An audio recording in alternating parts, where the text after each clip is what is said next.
1 കോടി മുടക്കി കൊല്ലം കോർപ്പറേഷൻ ലാൽ ബഹദൂർ ശാസ്ത്രി സ്റ്റേഡിയത്തിൽ സിൽവർ ജൂബിലി പവലിയൻ പണിതു. എന്നാൽ പവലിയൻ പണി പൂർത്തിയായത് പാതി മാത്രം.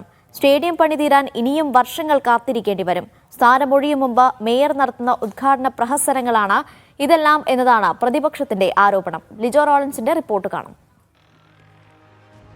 കൊല്ലത്തെ പ്രശസ്തമായ ലാൽ ബഹദൂർ ശാസ്ത്രി സ്റ്റേഡിയമാണിത്. നേരത്തെ ഇതായിരുന്നില്ല ഇവിടുത്തെ അവസ്ഥ. ഇപ്പോൾ ഏകദേശം 1 കോടി രൂപ ചിലവഴിച്ചുകൊണ്ട് കൊല്ലം കോർപ്പറേഷൻ പുതുക്കിപ്പണിതാണ് ഈ സിൽവർ ജൂബിലി പവിലിയൻ. ആദ്യം ആ പുതുക്കിപ്പണിത ഭാഗത്തെ കാഴ്ചകൾ നമുക്കൊന്ന് കാണാം.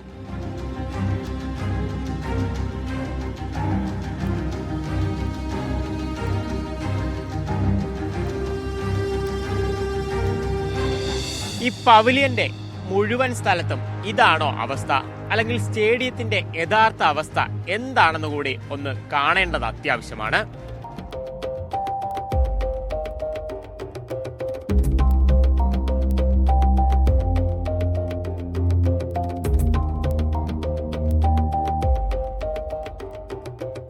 പണി പൂർത്തിയാകും മുൻപ് ഏകദേശം 1 കോടി രൂപ ചിലവഴിച്ചുവെന്ന് കൊല്ലം കോർപ്പറേഷൻ തന്നെ പറയുന്ന ഈ സ്റ്റേഡിയത്തിന്റെ നിർമ്മാണം പാതി വഴിക്ക് വെച്ച് എന്തിനായിരുന്നു ഉദ്ഘാടനം?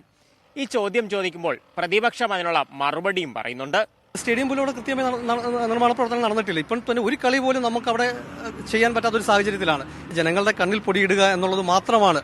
നിലവിൽ ഈ കൊല്ലത്തിന്റെ മേയർ സ്ഥാനം ഒഴിയുന്നതിന് മുന്നേ തന്നെ നിർമ്മാണ പ്രവർത്തനങ്ങൾ പൂർത്തീകരിക്കാത്ത നമ്മുടെ സ്റ്റേഡിയങ്ങളായാലും അതിൻ്റെ എല്ലാ ഉദ്ഘാടനങ്ങൾ നടത്തി രാഷ്ട്രീയ പാർട്ടികളുടെയും ജനങ്ങളുടെയും കണ്ണിൽ പൊടിയെടുത്തക്ക രീതിയിലുള്ള സമീപനവുമായിട്ടാണ് കൊല്ലം കോർപ്പറേഷനും അതുപോലെ കൊല്ലത്തിന്റെ CPM-ഉം നടത്തിക്കൊണ്ടിരിക്കുന്ന പ്രവർത്തനങ്ങൾ. ഉദ്ഘാടനങ്ങൾ നടത്തിക്കോട്ടെ, പക്ഷേ സ്റ്റേഡിയത്തിലേക്ക് ആള് കയറണ്ടേ? അല്ലാതെ എന്തിനാ ഉദ്ഘാടനം എന്നുള്ള ചോദ്യം BJP അംഗങ്ങളും ഉന്നയിക്കുന്നു.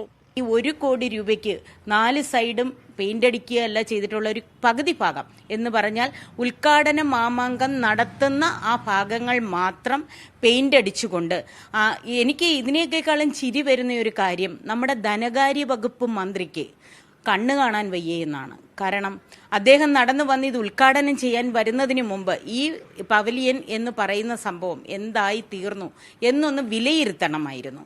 ധനമന്ത്രി KN ബാലഗോപാലായിരുന്നു പവിലിയന്റെ ഉദ്ഘാടനം നിർവഹിച്ചത്.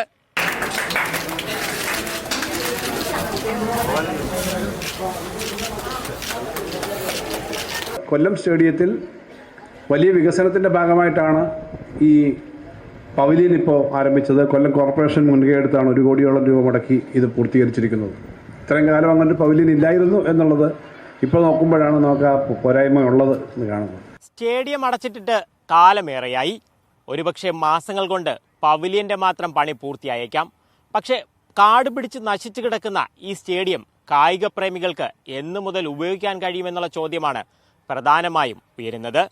കൊല്ലത്തുനിന്ന് ക്യാമറ പേഴ്സൺ രതീഷ് മാടമ്പിശ്ശേലിനൊപ്പം ലിജോ റോളൻസ്, മീഡിയ 1.